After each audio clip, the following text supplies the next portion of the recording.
நாடகத்தை சிறப்புடன் நடத்துகின்ற மரியாதைக்குரிய பாசத்துக்குரிய பெருங்குடி கிராம பெரியோர்கள், தாய்மார்கள், இளைஞர் மன்றத்தார்கள், மகளிர் மன்றம் அனைவருக்கும் நன்றியை தெரிவித்துக் கொள்கின்றேன்.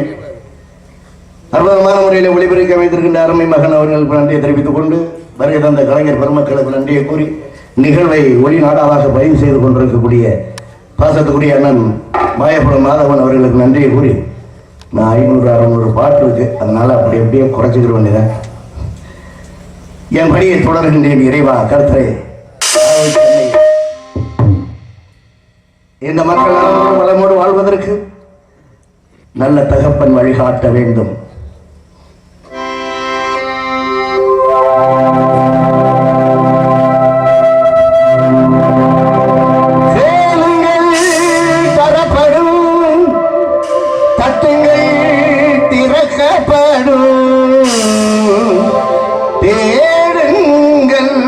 கிடைக்கும் என்றார் இயேசு, தேடுங்கள் கிடைக்கும் என்றார்.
மறைந்தாரே இந்த வேளையில் இயேசுவின் அன்பை சூசையில் மறைந்தாரே தந்தையார் செய்த தத்து தொழிலையே தடையனுமைதாரே தங்க உழவர்கள் உழுதிட கலப்பையில் செய்து கொடுத்தாரே தங்க உழவர்கள் உழுதிட கலப்பையில் செய்து கொடுத்தாரே தரப்படும் திறக்கப்படும் பேரும் கிடைக்கும் என்றார் இயேசு பேரும் கிடைக்கும் என்றார்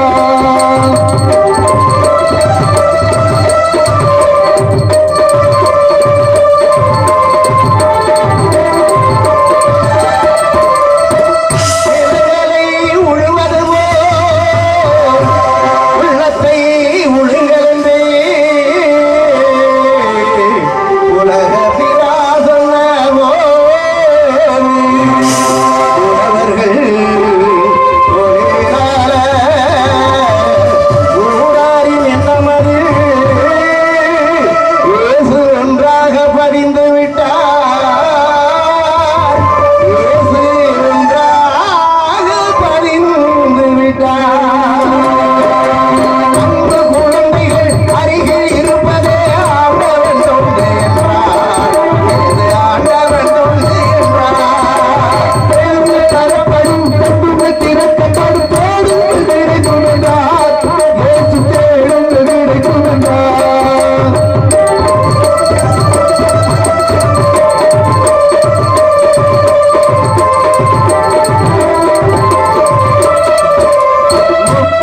வயதில் ஓராராஜன் கரைதனில் சென்றாரே யோவான் என்ற ஞானி நண்பர் ஒன்று கேட்டாரே ஞானஸ்நானம் பெற்றாரே துன்பத்தை அகற்றி இன்பமாய் வாழ வழிபட சொன்னாரே இயேசு நண்பனோ யுதான் தந்தையை மறந்து காட்டி கொடுத்தாரே முப்பது காசுக்காகவே காட்டி கொடுத்தாரே தரப்படும் திறக்கப்படும் தேடும் கிடைக்கும் என்றார் இயேசு தேடும் கிடைக்கும் என்றார்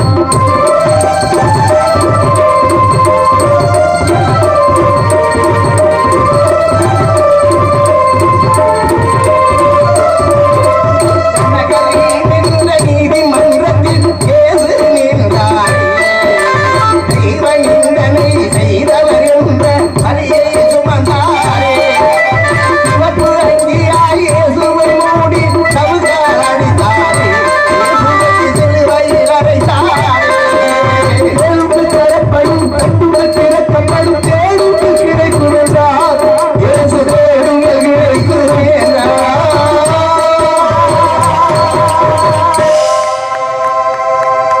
நன்றி நன்றி நன்றி நன்றி இப்படி கர்த்தரையே தொழுது கொண்டே இருக்க வேண்டும் என்பதுதான் என்னுடைய தலையாய பணி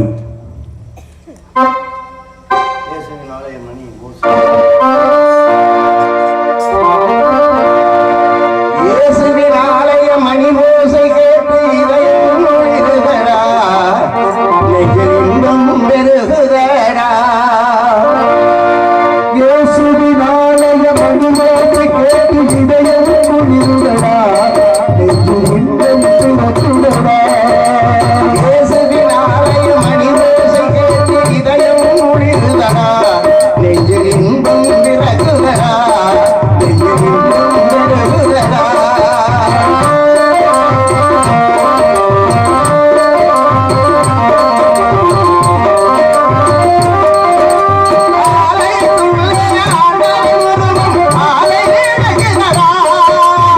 ஆலயத்துள்ளே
அரண்மனையிலே பொழுது போகவில்லை என்ற காரணத்திற்காக நானே என் நண்பர்கள் அந்த கானகத்திற்கு வேட்டைக்கு வந்திருக்கின்றோம்.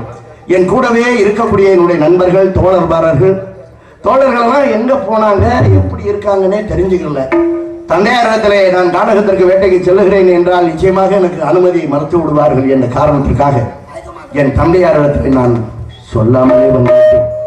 அது நான் செய்த பெரிய தவறு. எல்லாத்துக்கும் கர்த்தர் இருக்கிறார். நண்பர்களே,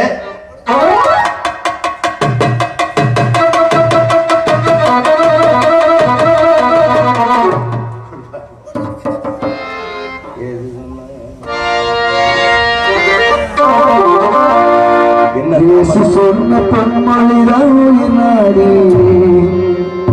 இதை ஏற்றுக்கொண்ட இதயங்களோ பல கோடி. இயேசு சொன்ன பொன்மொழிதாடி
நண்பர்கள் வந்து கொண்டிருக்கின்றார்கள்.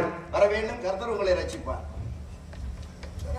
இளவரசரே, நண்பர்களே, நீங்கள் தந்தையிடம் சொல்லாமல் வேட்டைக்கு வந்து விட்டீர்கள். என்ன தாமதம்? நான் போய் மாதா கோவிலில் ஜெபம் செய்து, அப்படியா, உங்களுக்கு திருமணம் ஆக வேண்டும், தந்தை நன்றாக இருக்க வேண்டும், நாட்டு மக்கள் நலமாக வாழ வேண்டும் என்று நான் ஜெபம் செய்து. சரி, தந்தையை பார்த்தீர்களா? பார்த்தேன். விவரத்தை சொன்னீர்களா? சொன்னேன். தந்தையார் ஏதாவது கூறினார்களா? கூறினார்கள். எப்படி? என்ன சொன்னார்கள்? வேட்டைக்கு போகும் பொழுது மிருகங்களை கொல்லக்கூடாது, உயிருடன் பிடித்து வர வேண்டும் என்று உத்தரவு போட்டார்கள் இளவரசர். அப்படியா? ஆம். அது எப்படி அந்த கொடிய மிருகங்களை உயிரோடு பிடிப்பது என்று தந்தையார் சொல்லி இருக்கிறார்கள்? சில ரகசியங்கள் சொல்லி இருக்கிறார்கள் இளவரசர். அப்படியா? கர்த்தர் மேல் நாம் ஜெபித்துக் கொண்டு அப்ப வேட்டைக்கு புறப்படுவோமா? புறப்படுவோம். வேட்டையாட வேண்டிய கருவியோடு வந்து விட்டீர்களா?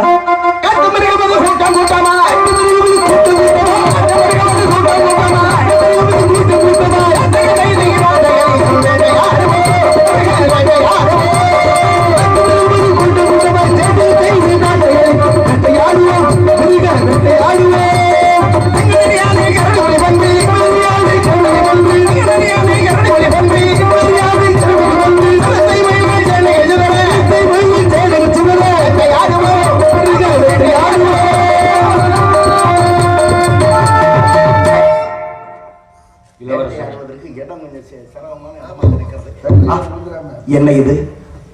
வெகு தொலைவிலே ஒரு அபய குரல் கேட்கின்றது.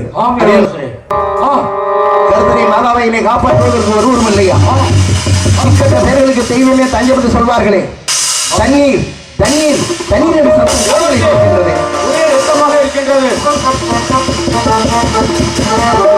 இது ரத்தக்கரை வருவதற்கு என்னவென்றே புரியவில்லை. எதற்காக இந்த காணகத்திற்கு யார் அவர்கள்?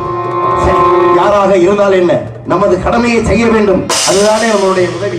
உடனடியாக இந்த ரத்தக்கரை எங்கு செல்லுகிறதோ அங்கு விரைந்து சென்று யார் என்று கவனிக்க வேண்டும்.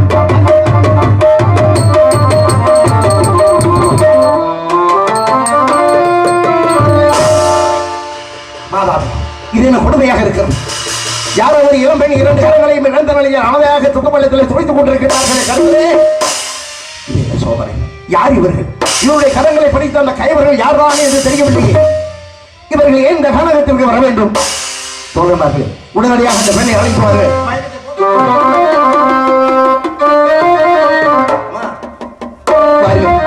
உங்களுடைய கரங்களை படித்த அந்த கைவர்கள் யார் என்பதை சொல்லுங்கள். அவர்கள் எங்க இருந்தால் சரி, அவர்களை துண்டு துண்டாக்கி விட்டு வருகிறேன்.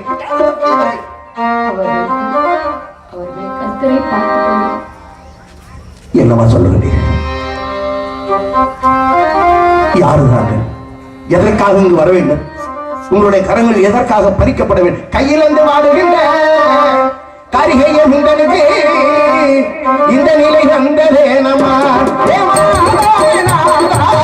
இந்த நிலை வந்ததே நம்மா.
என்னை பத்தி எதுவும் கேட்க வேண்டாம். தாய் தந்தைகள் எங்க இருக்கிறார்கள்? தாய் தந்தையர் இருந்து இப்பொழுது இப்படி ஒரு சூழ்நிலையா? இப்படி ஒரு துன்பமா? யாரிடத்தில் சொல்வது? உங்களோட பேர் என்னமா? தோழன்மார்களே, பெயரை கேட்டீர்களா? ஞான சௌந்தரி. எவ்வளவு அழகான பெயர்! ஞானம் என்றால் அறிவு, சௌந்தரியம் என்றால் அழகு. அறிவும் அழகும் ஒருங்கே அமைய பெற்ற அதுதான் விதி என்று சொல்வது. விதி என்ற சூறை காற்று வீசி அடிக்கும் பொழுது பூவென்றும் பிஞ்சென்றும் காய் என்றும் பழம் என்றும் கற்பதில்லை. அந்த விதியை எவராலும் மாற்ற முடியாது. ஆமா, அரண்மனைகளை பொழுது போகவில்லை என்ற காரணத்திற்காக நானே என் நண்பர்கள் இந்த கானகத்திற்கு வேட்டைக்கு வந்தோம். வேட்டையை முடித்துவிட்டு வீடு திரும்பும் வேளையிலே இப்படி ஒரு சோதனையை கர்த்தர் எங்களுக்கு கொடுத்திருக்கிறார். இது பயங்கரமான கொடிய மிருகங்கள் வாழும் இடம். ஏன், உங்கள் கரங்களை படித்த கையவர்கள் மீண்டும் உங்கள் உயிருக்கே ஆபத்தை கொடுக்கலாம். ஆகினால் அரண்மனையில் அருகாமையில் தான் இருக்கிறது. வாருங்கள், போகலாம். மெதுவாக அழைத்து செல்லுங்கள். இப்படிப்பட்ட கொடியவர்கள் நமது நாட்டிலும் இருக்கின்றார்களா? எங்குதான் கொடியவர்கள் இருக்கிறார்கள் என்றே தெரியவில்லை. நாலாபுரத்திற்கும் படைகளை அனுப்புகின்றேன். நானும் இப்பொழுதே புறப்படுகின்றேன். அந்த கொடியவர்கள் எங்குதான் என் காது பதுங்கி இருக்க வேண்டும். அவர்கள் எங்கிருந்தாலும் சரி, அவர்களை கட்டி இழுத்து வருகின்றேன்.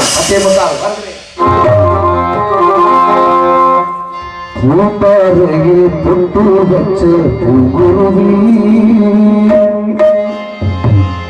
தீபகத்தா சேர்ந்ததொரு ஆண்குருவி தன்னங்கனியாரா இவன் இன்னிருந்த சாமி இப்ப ரெண்டு கெட்டு போன இதுக்கென்ன வழி காமி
அனைத்திற்கும் சர்வேஸ்வரனாகி அந்த சர்வேஸ்வரின் பாதம் பணிந்து என்னை ஈன்ற தாய் தந்தையின் நல்ல ஆசீர்வாதத்தோடும் மற்றும் இந்த கலை உலகில் நான் பயணிக்க வேண்டும் என்ற என் விருப்பத்தை அறிந்து எனக்கு கலை உலகில் பயிற்சிகளை கொடுத்து எனக்கு ஊக்குவித்து என்னையும் ஒரு நடிகனாக உருவாக்கி கொண்டிருக்கும் மதிப்பிற்கும் மரியாதைக்கும் உரிய தமிழ்நாடு இயல் இசை நாடக சங்கம் மற்றும் புதுக்கோட்டை இயல் இசை நாடக நடிகர் சங்கம் மற்றும் காரைக்குடி இயல் இசை நாடக நடிகர் சங்கம் அனைத்து உறுப்பினர்களுக்கும் எனது சிறந்தார்ந்த நன்றியினை தெரிவிப்பதோடு மற்றும் அது மட்டுமல்ல, ஒரு என் தந்தையை போல் நான் பயணிக்க வேண்டும் என்றால் அதற்கு நான் மட்டும் முயற்சி எடுத்தால் பத்தாது, தொடர்ந்து எனக்கு நல் வாய்ப்பினை ஏற்படுத்தி கொடுத்து கொண்டிருக்கும் மதிப்பிற்கும் மரியாதைக்கும் உரிய எனது ஆர்வீர் மாமா ஜி ராஜசேகர் அவர்களுக்கும் எனது சிறந்தார்ந்த நன்றியினை தெரிவிப்பதோடு இந்த நாடகத்தினை சிறந்த முறையில் நடத்தி கொண்டிருக்கும் பெருங்குடி இறை மக்கள் மற்றும் சுற்றுவட்டார கிராமத்தார்கள் அனைவருக்கும் எனது நன்றியினை உரித்தாக்கி எனது கலைப்பணியை இனிதே துவங்குகிறேன்.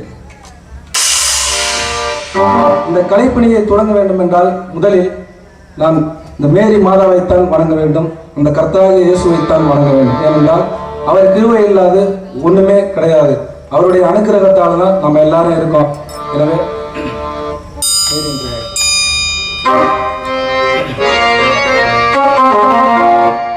நீரின்றி வாழே இறைவா, உன்னிலை விழுந்து மகிழ்வேது தேவா.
எகிப்து நாட்டின் பேரரசனாகிய நான் சிறந்த முறையில் ஆட்சி புரிந்து வருகிறேன். காரணம் எல்லாம் அல்ல அந்த கர்த்தருடைய கிருபையால் என் நாட்டிலே மண் வளம், மலை வளம், காட்டு வளம், கனிம வளம், நீர் வளம், நிலவளம் என அனைத்து வளங்களும் பெற்று செல்வ செழிப்போடு வாழ்ந்து வருகின்றோம். நான் மட்டுமல்ல, என்னுடைய அரச குடும்பமும் சிறப்புற்று வாழ்கின்றனர். எனக்கு எவ்வித குறையும் இல்லை. ஆனால் ஆட்சியில் மட்டுமல்ல, எனது வாழ்க்கையிலும் இதுவரை எவ்வித குறையும் இல்லாமல் வாழ்ந்து கொண்டு வருகிறேன். அப்படி இருக்கும் பொழுது சிறிய ஒரு குறை என் மனதிலே தென்படுகிறது. என்னவென்று தெரியுமா? என்னுடைய ஆறுயிர் மகன் பிளவேந்திரன் செல்லமானவன். அது மட்டுமல்ல, அவன் வீரம் செறிந்தவன், வேகம் உள்ளவன், ஆயக்கலைகள் 64 சிறப்பூட்ட விளங்குகின்றான். அப்படி இருக்கும் பொழுது என்ன கவலை என்றால், அவனுக்கு மனம் முடிக்க வேண்டும். அவனோ தட்டி கழித்து வருகின்றான். இருந்தாலும் அவன் எல்லா வித்தைகளும் அறிந்திருந்தாலும் கூட அவன் வேட்டையாடுவதில் நாட்டம் கொண்டவன். ஆகையினாலே தந்தையாகிய என்குடம் கூட கூறாமல் வேட்டை மீது ஆர்வம் மிகுதியால் அவன் காட்டுக்குள் வனத்துக்குள்ளே நண்பர்களுடன் சென்று விட்டான். அவன் வரும் வரவை எதிர்நோக்கி காத்துக் கொண்டிருக்கிறேன். பார்க்கலாம்.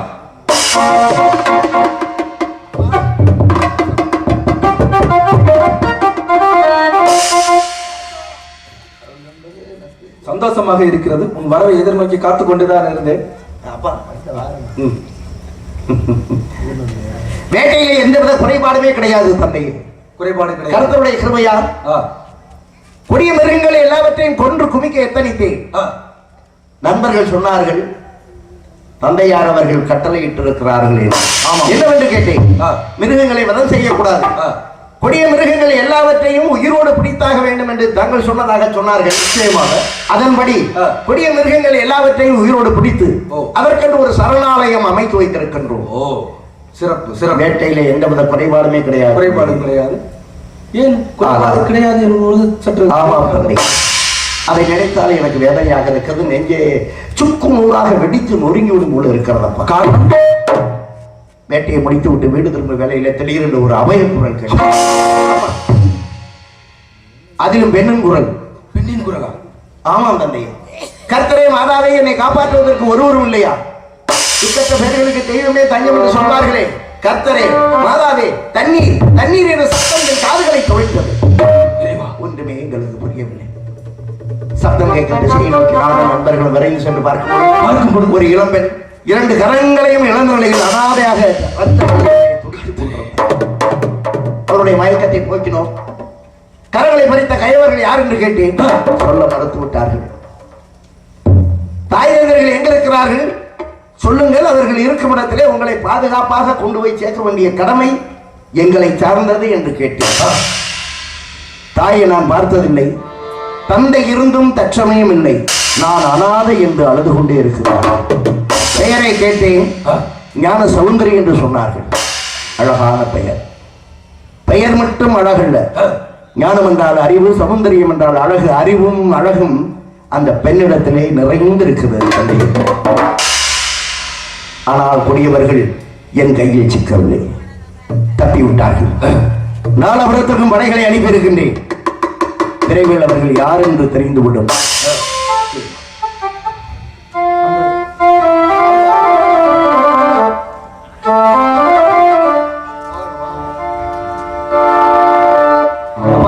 அந்த பெண்ணை அழைத்து வந்திருக்கின்றோம். பாருங்கள், பார்க்கலாம்.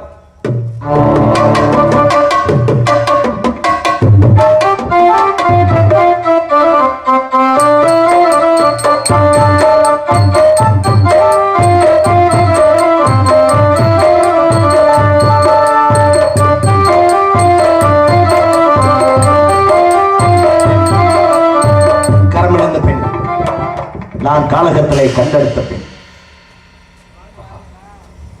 தங்களின் பேர் என்னம்மா? சுத்தமான தமிழ் பேர். தங்களை பற்றி எல்லாம் என் மகனிடம் கேட்டறிந்து, பிளவேந்திரா, இந்த பெண்ணுக்கு நம்முடைய அரண்மனையிலே கொண்டு போய் தகுந்த ஏற்பாடுகளை செய்து முதலுதவிகளை செய்து சற்று ஓய்வெடுக்கட்டும். உத்தரவு தந்தை.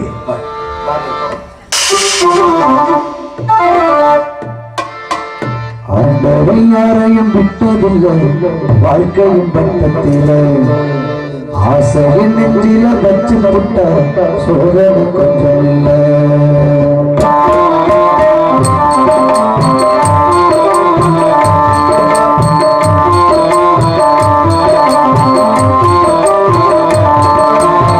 ஆண்டவன் யாரையும் விட்டதில்லை, வாழ்க்கையின் பக்கத்திலே ஆசையின் நெஞ்சில வச்சு புட்ட சோதனை கொஞ்சம் இல்லை.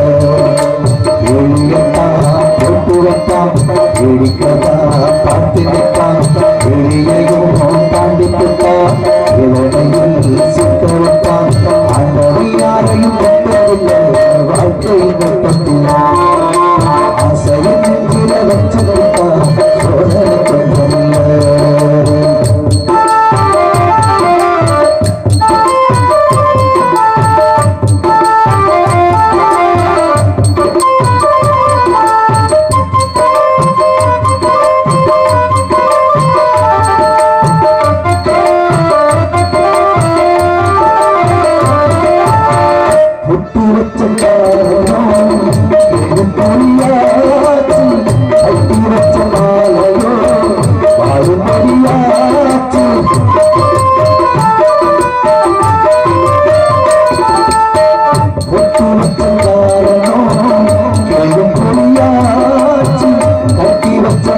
இல்லையோ வாழும் வழியாச்சு சொந்தமோ பந்தமோ வந்ததே நேற்று வந்ததே கொண்டுவா ஓடுதே காற்று என்னை வந்து பார்த்து பார்த்து ஏங்கி போகும்போது இந்த பொண்ணு பாடிடாத சோழே ஆண்டவை யாரையும் விட்டதில்லை வாழ்க்கை மட்டுமே ஆசையை நெஞ்சில வச்சுக்கிட்டா சோழனை மட்டுமில்லை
சேரும்போது கடலை போல சேரும் அந்த யாரையும் விட்டதில்லை வாழ்க்கையை மட்டும் ஆசையின் நெத்தியில வச்சுக்கிட்டா சோதனை குற்றமில்லை ஒளியெல்லாம் போட்டு வைப்பான் பிடிக்கதா பார்த்து நிற்பான் வெளியையும் தாண்டிக்கிட்டா இளங்கையில்